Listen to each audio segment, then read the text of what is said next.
तो क्या होगा, वो सुख कैसा था, वो सुख दुख में बदल गया, क्योंकि मैंने अति मात्रा में उपयोग कर लिया। हो सकता है उसका मेरे को सूट नहीं किया, मुझे डाइजेस्ट नहीं हुआ वो चीज़, और वो सुख मेरा दुख में बदल गया। कोई हम मूवी देखने जाते हैं और आपको लगता है ये मूवी तो बहुत बेकार है, 3 घंटा हमने टाइम वेस्ट कर दिया। मन में कहो बहुत सुख की कल्पना लेकर हम मूवी देखने गए थे, लेकिन जैसा हमने सोचा था ना वैसी अच्छी मूवी थी नहीं वो। तो क्या हुआ, मन में अफसोस हुआ, अरे कहाँ 3 घंटा हमने वेस्ट कर दिया, इससे तो अच्छा हम घर का कोई काम कर लेते, कुछ स्वाध्याय कर लेते, सामायिक कर लेते। हुआ ना अफसोस, सुख को पाने गए थे मगर अफसोस कर रहे घर आके, अरे टाइम वेस्ट कर दिया। ठीक है ना। अच्छी प्रशंसा सुनते हैं, बहुत अच्छा लगता है ना, कानों से सुनी अपनी प्रशंसा, बहुत अच्छा लगा। उसी व्यक्ति ने आपको थोड़ी सी आपकी कोई बुराई कर दी पीठ पीछे, अब वही व्यक्ति की प्रशंसा और उसकी निंदा थोड़ी देर बाद आपके दुख का कारण बन गई। तो जो इंद्रियों का सुख है, एक तो वो क्षणिक है, और दूसरा कभी कभी वो दुख का कारण भी बन जाता है ना। बहुत अच्छे नरम गद्दे पर सोए, अब क्या हुआ, पीठ में दर्द हो गया, रीढ़ की हड्डी में प्रॉब्लम हो गई, क्योंकि बहुत ज़्यादा वो स्पंज वाला गद्दा था, रुई का नहीं था। अब रुई में थोड़ा कष्ट होता है, लेकिन वो सेहत के लिए अच्छा होता है। तो वो स्पर्श भी हमारे थोड़े देर के लिए अच्छा था, लेकिन वो दुख का कारण बन गया। तो ये कैसा सुख है, ये कैसा सुख है जो थोड़ी देर में दुख में बदल जाता है, या थोड़ी देर में हम उसको सुख को अनुभव ही नहीं करते। रोज सोएंगे आप उस गद्दे पे, लगेगा ठीक है, नॉर्मल बात है, क्या है। रोज मिठाई खाएंगे, ठीक है, बहुत बड़ी बात नहीं है मिठाई खाना। वो सुख भी धीरे धीरे धीरे धीरे कम होता चला जा रहा है हमारा। और ये आनंद कैसा, धर्म करने से जो आनंद होने वाला है।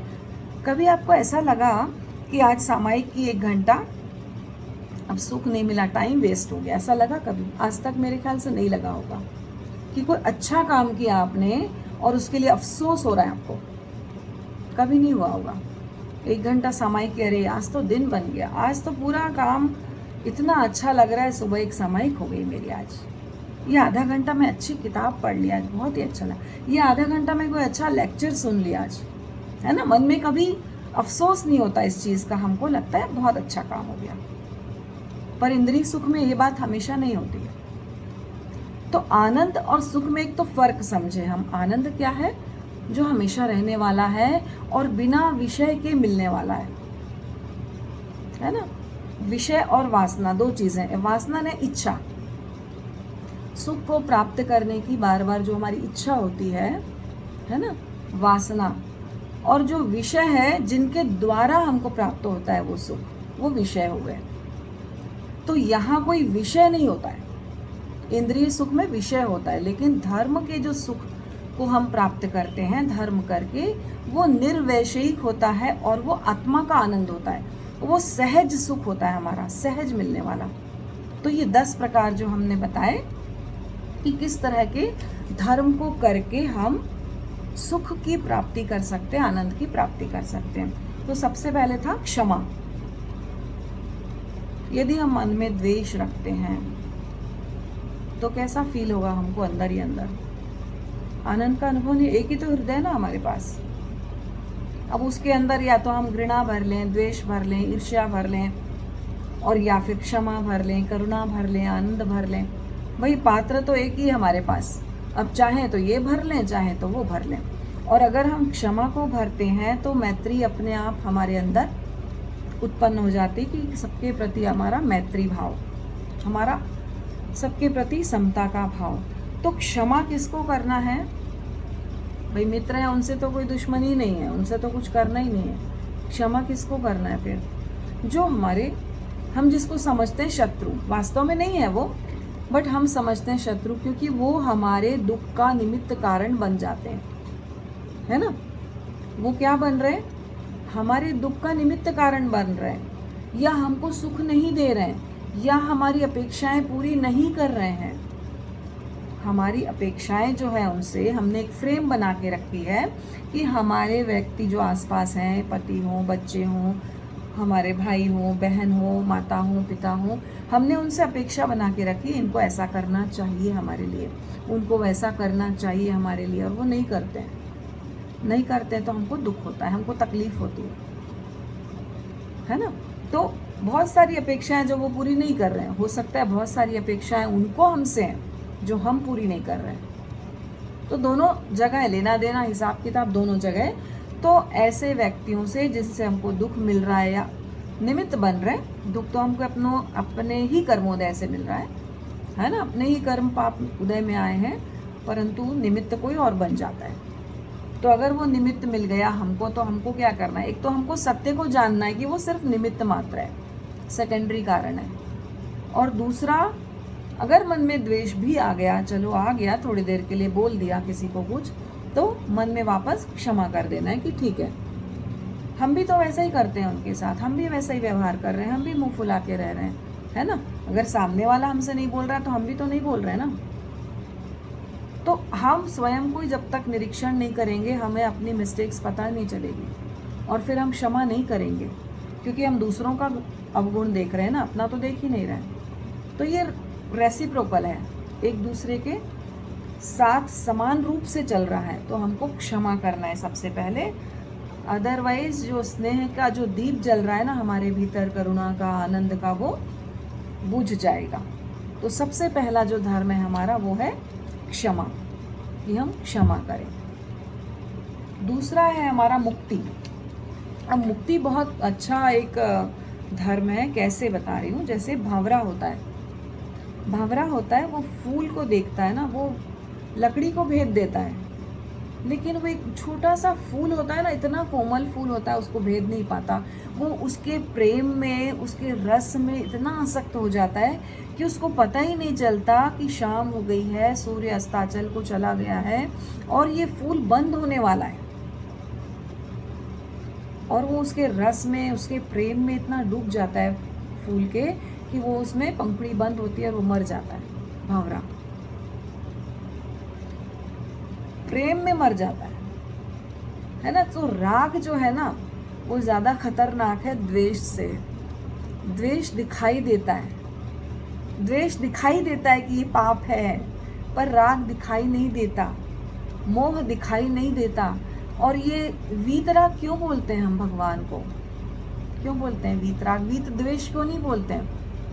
राग द्वेष विजेता है ना वो। तो राग द्वेष विजेता है, तो वीत राग ही क्यों बोल रहे हैं? क्योंकि राग को जीतना ज़्यादा कठिन है बजाय द्वेष के, क्योंकि वो दिखाई नहीं देता हमको, हमारा मोह हमको दिखाई नहीं देता, हम प्रेम में कैसे लुटे चले जा रहे हैं हमको दिखाई नहीं देता।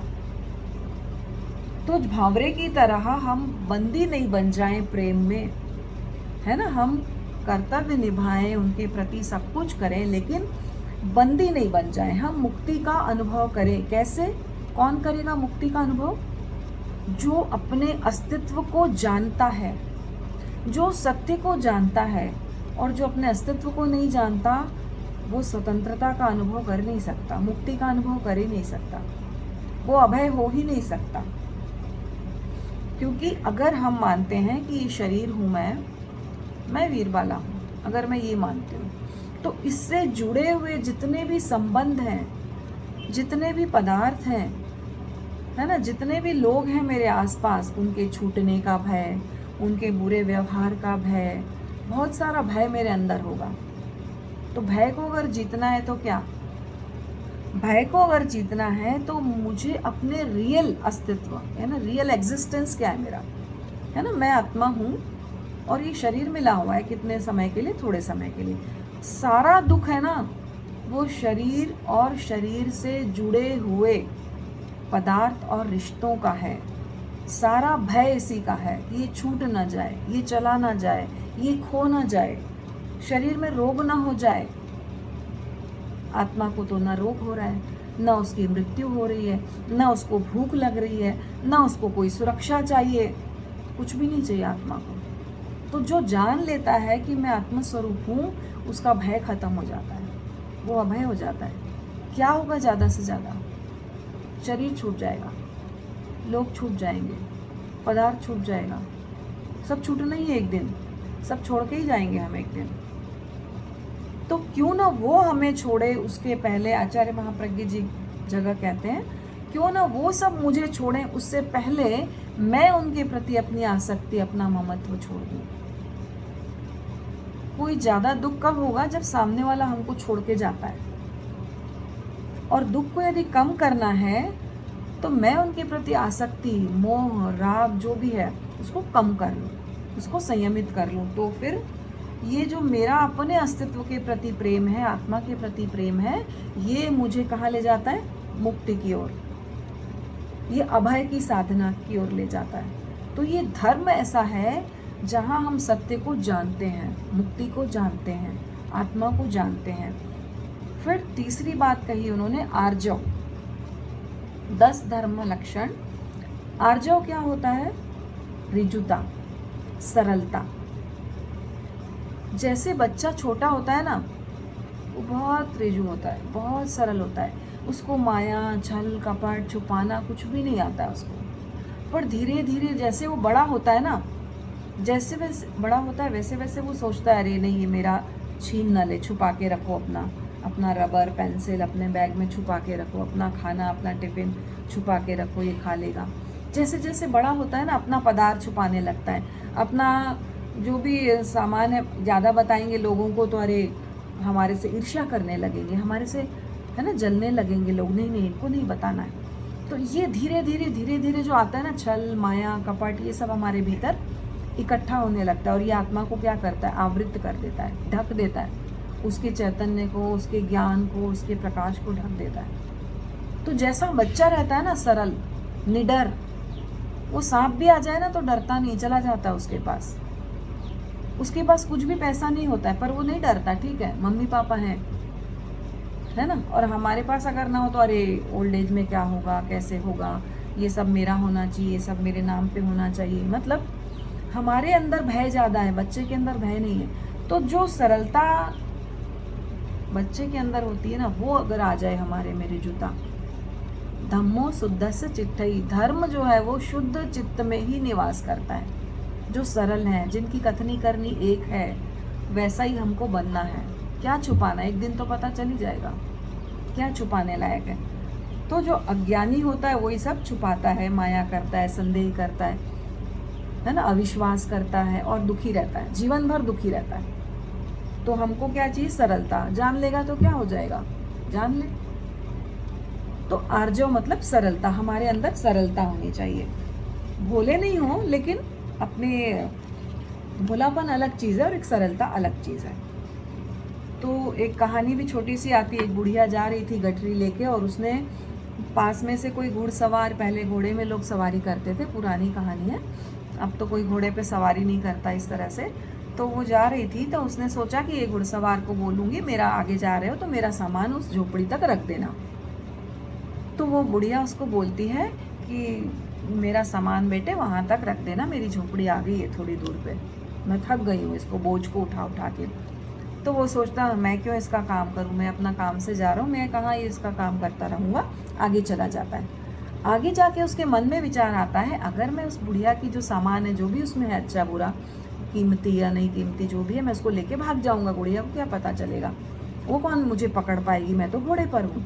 तो उसके मन में ये विचार आता है चोरी का, और वो पलट के आता है और बोलता है कि लाओ लाओ माता, मुझे ये आप गठरी दे दो, मैं आपकी गठरी आपकी झोपड़ी में रख दूंगा जाते जाते। अब बुढ़िया के मन में भी विचार बदल जाता है, अच्छा हुआ मैंने इसको नहीं दिया, दे देती और ये कहीं मेरा तो सारा कपड़े और जो भी सामान है मेरा तो यही कुछ है, ले जाता तो मैं तो बिल्कुल ऐसी हो जाती निसहाय, मेरा तो थोड़ा बहुत जो भी रुपया था वो भी इसके साथ चला जाता। तो वो बोलती नहीं नहीं बेटे, जो तुम्हारे को कान में कह गया है ना, वही मेरे कान में भी कह गया आके। जो तुम्हारे मन में अनैतिकता का भाव आया तो मेरे मन में भी अविश्वास का भाव आ गया। तो अब मेरे को विश्वास नहीं, अब तो मैं खुद ही धीरे धीरे जाके कर लूँगी। तो ये जो होता है ना, टेलीपैथी होती है, इसको बोलते हैं टेलीपैथी। आपके मन में कुछ भाव आया, सामने वाले के मन में तुरंत वो भाव आएगा। हमारे मन में प्रेम का भाव आया तो वहाँ भी आएगा, हमारे मन में द्वेष का भाव आया तो वहाँ भी आएगा। ये जो भाव का जगत है ना, बहुत बड़ा जगत है, जिसको हम समझते नहीं, जिसको हम नहीं जानते हैं। हमको सोचते हैं मन ही मन सोचा मैंने, इसको क्या पता मैंने क्या सोचा इसके बारे में, बुरा सोचा, अच्छा सोचा, पर उसको सब पता चल जाता है।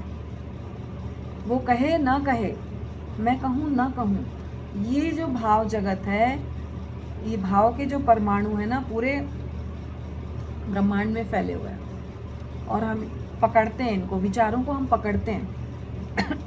आचार्य महाप्रज्ञ जी की बुक में मैं पढ़ रही थी, ये पूरा जो ब्रह्मांड है ना, विचार के परमाणुओं से भरा पड़ा है।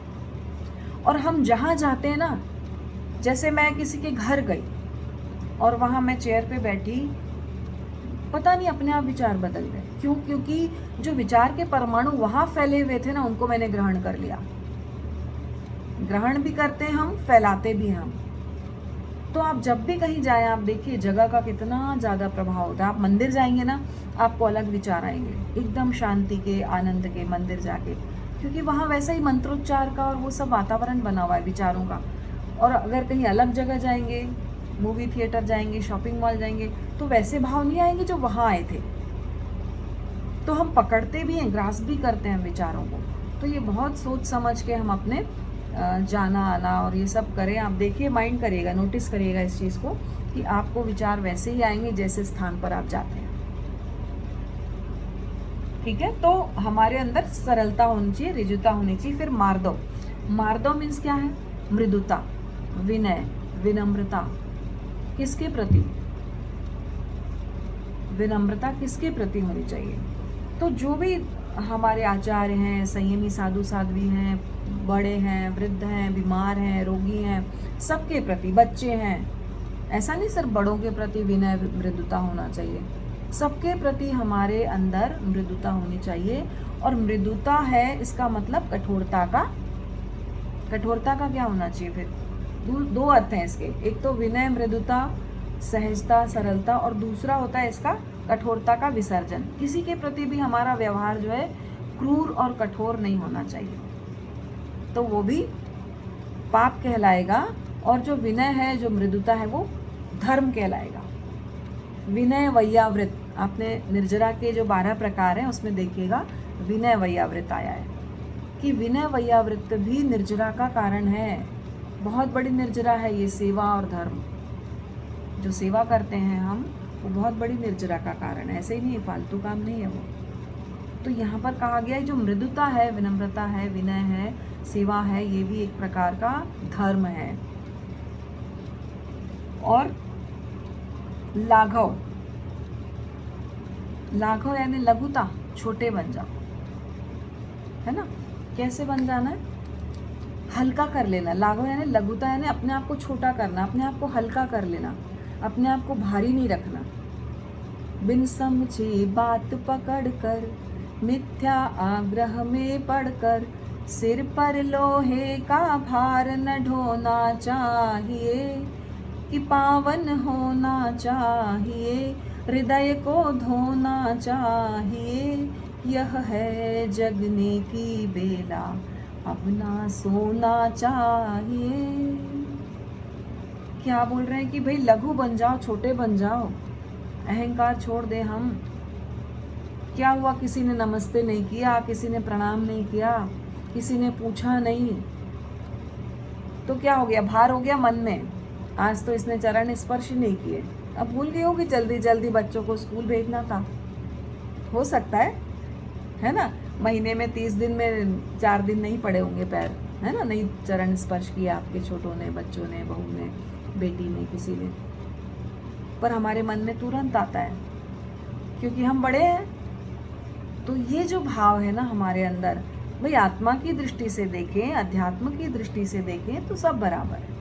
ये तो व्यवहार का बना हुआ है। हो सकता है वो धार्मिक दृष्टि में हमसे ज़्यादा ऊपर हो। एक बहुत छोटी सी कहानी है इसकी, बहुत अच्छी। एक संसारिक गृहस्थ व्यक्ति के घर संत आए गोचरी के लिए। गोचरी के आते हैं और बहू उनको गोचरी आहार दान करती है।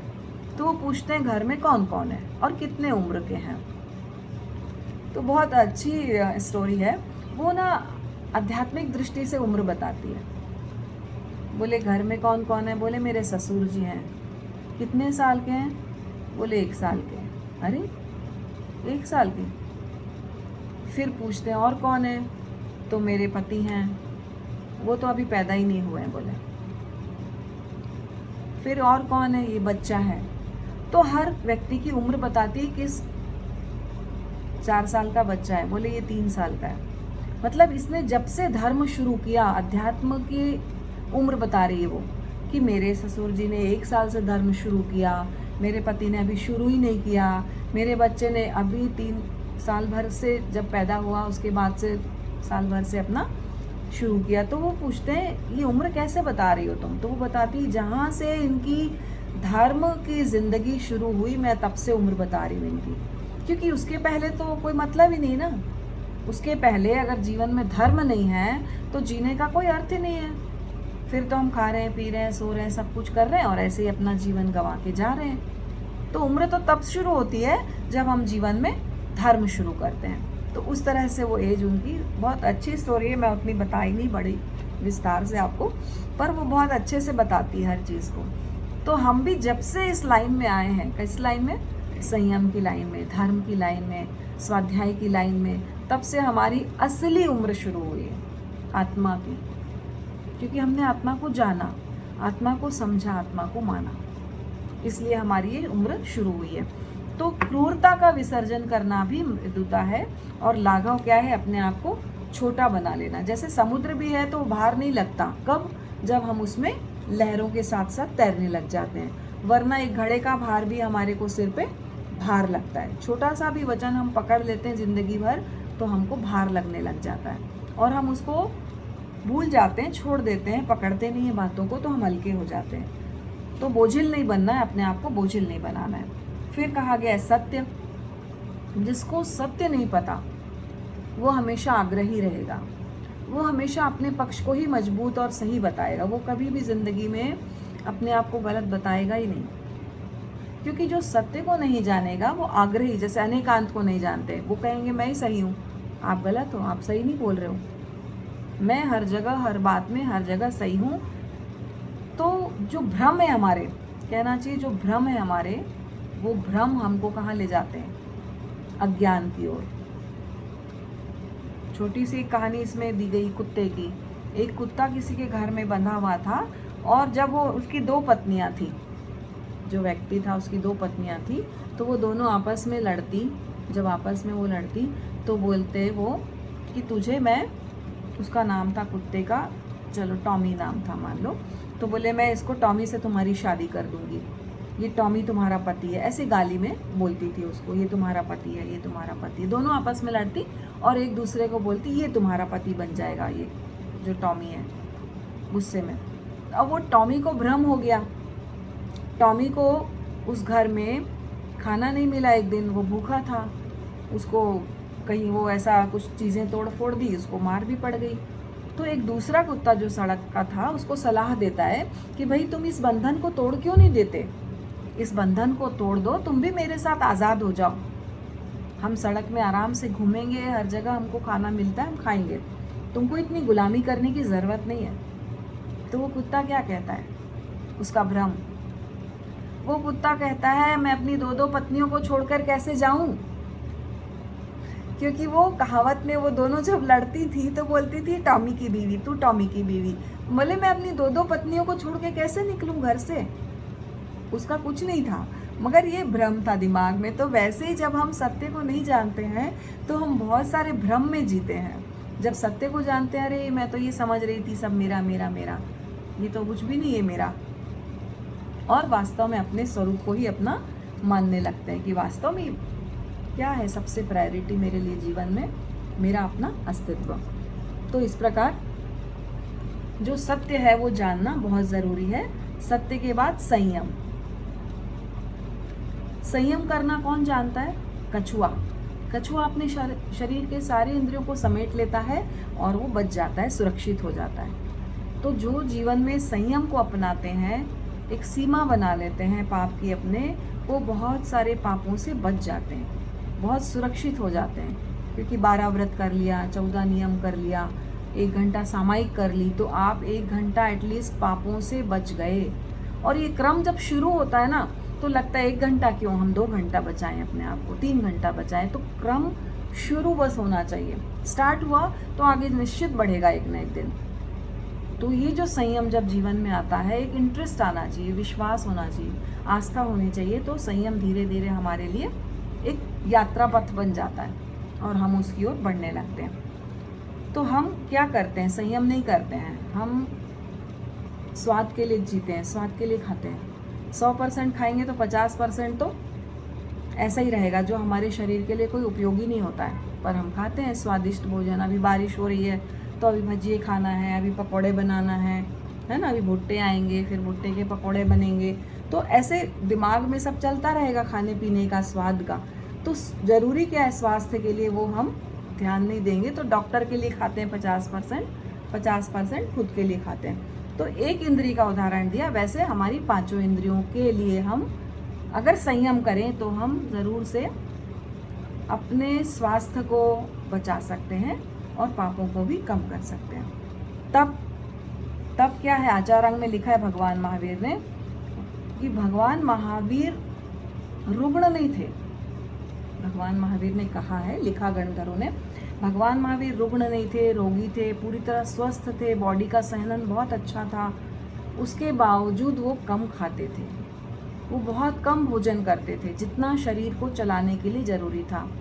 6-6 महीने 5-5 महीने उपवास, बेले तेले, और वो भी 24 पानी नहीं पीते थे, इतना तप करते थे, क्योंकि तप से होती है निर्जरा। पुराने कर्मों को यदि क्षय करना है तो 12 प्रकार के जो तप बताए हैं निर्जरा के प्रकारों में, वो तप करना हमारे पुराने कर्मों को क्षीण करने के लिए जरूरी है। और तप से केवल शरीर स्वस्थ नहीं होता है, तप से हमारे मन का मैल, कर्मों की निर्जरा भी हो रही है, पर हमारे मन में जो जमा हुआ कचरा है उसका भी विसर्जन होता है।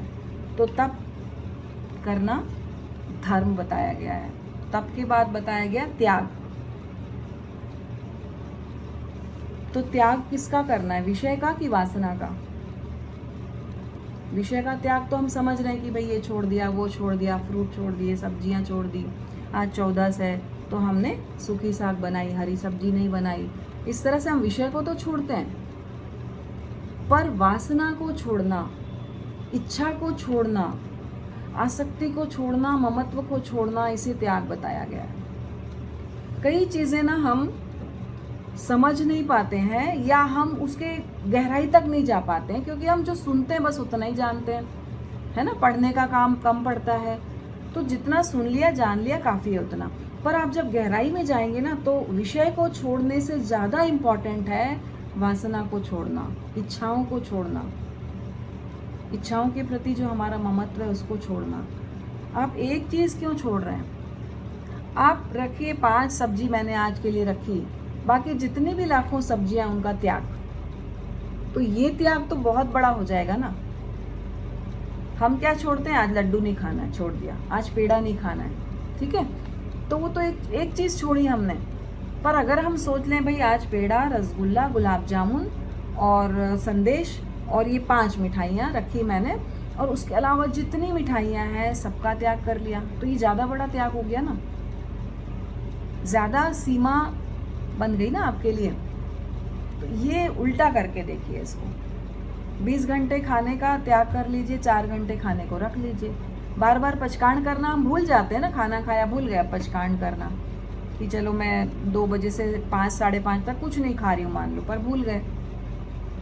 अच्छा है अगर हम टाइम लिमिट के साथ रखें, 2 से साढ़े 5 त्याग है, पर कई बार भूल जाते हैं, तो हम ऐसा त्याग भी कर सकते हैं कि 24 घंटे में मैंने 4 घंटा खाने का ओपन रखा है, और उसके बाद जो भी समय है उसमें मेरा त्याग। उसमें भी आप टाइम बना सकते हैं, 11 to 2 PM तक खाने का है, शाम का खाना मान लो 6 साढ़े 6 तक, 5:30 से 6:30 7 बजे तक है, तो ये टाइम लिमिट बना ली, इस समय मैं जो भी लूँगी ले लूँगी, और उसके बाद जो भी समय है वो मेरा त्याग। या आगार रख लिए कि भाई 4 गिलास पानी। 24 भी करा ना आपने, 24 नहीं करते होंगे लोग जनरली, तो शाम को दिन अस्त हुआ तो चारों आहार का त्याग करना चाहते हैं आप, नहीं होता मान लो, तो 4 गिलास पानी का आगार रख के बाकी सारे पानी का त्याग हो गया वो। फिर TVR में तो सब खुला हुआ है, तीनों आहार का किया मतलब सब खुला हुआ है पानी पूरा, तो पानी की भी एक सीमा बना ली, संयम बना लिया, लिमिट कर ली। तो इस तरह से बहुत चीज़ें हम रोक सकते हैं। तो ब्रह्मचर्य और फिर है ब्रह्मचर्य कि ब्रह्मचर्य हमको, अब घर है, गृहस्थी है, सन्यासी नहीं है मान लो, है ना, तो कैसे त्याग करें इसको। तो इसमें भी त्याग कर सकते कि महीना है पूरा, है ना, पूरा महीना में 1 दिन 2 दिन जैसे हम रखते हैं, आलू प्याज खाना है 2 दिन रख लिया, पार्टी में जाना है 2 रात रख लिया आपने, उसी तरह अब्रह्मचर्य सेवन का भी त्याग किया जा सकता है घर गृहस्थी में रहकर भी। तो ये रोज दोष नहीं लगेगा, क्योंकि अगर हमने इच्छा का त्याग कर दिया यहाँ पे, है ना, नहीं कुछ पाप कर रहे हैं लेकिन इच्छा का ही त्याग कर दिया कि भाई महीने में 2 दिन रखा है मैंने, तो इस तरह से त्याग हम कर सकते हैं। तो 10 प्रकार के जो हैं त्याग बताए गए हैं। हमारी स्टोरी रह गई है तो अगली बार इसको ले लेंगे, क्योंकि हमारा समय अब ध्यान का होने जा रहा है, हमारे पास 2 मिनट ही बचे हैं इसमें, है ना। तो मैं सोचती हूँ धर्म को ज़्यादा समझना ज़रूरी था, तो 10 प्रकार के धर्म बताए, और दृढ़ धर्मी अरहन्नक की कथा भी हम अगले कल वाले लेक्चर में ले लेंगे इसको नई भावना के साथ में फिर। तो अभी हमारा समय यहाँ पे संपन्न होता है, तो मैं सबके प्रति ये मंगल भावना करती हूँ कि धर्म में हम एकदम दृढ़ रहें, देव गुरु धर्म के प्रति जो हमारी आस्था है वो बनी रहे शाश्वत, कितने भी संकट आए हमारा सम्यक्त्व सुदृढ़ रहे, इसी मंगल भावना के साथ ओम अरहम।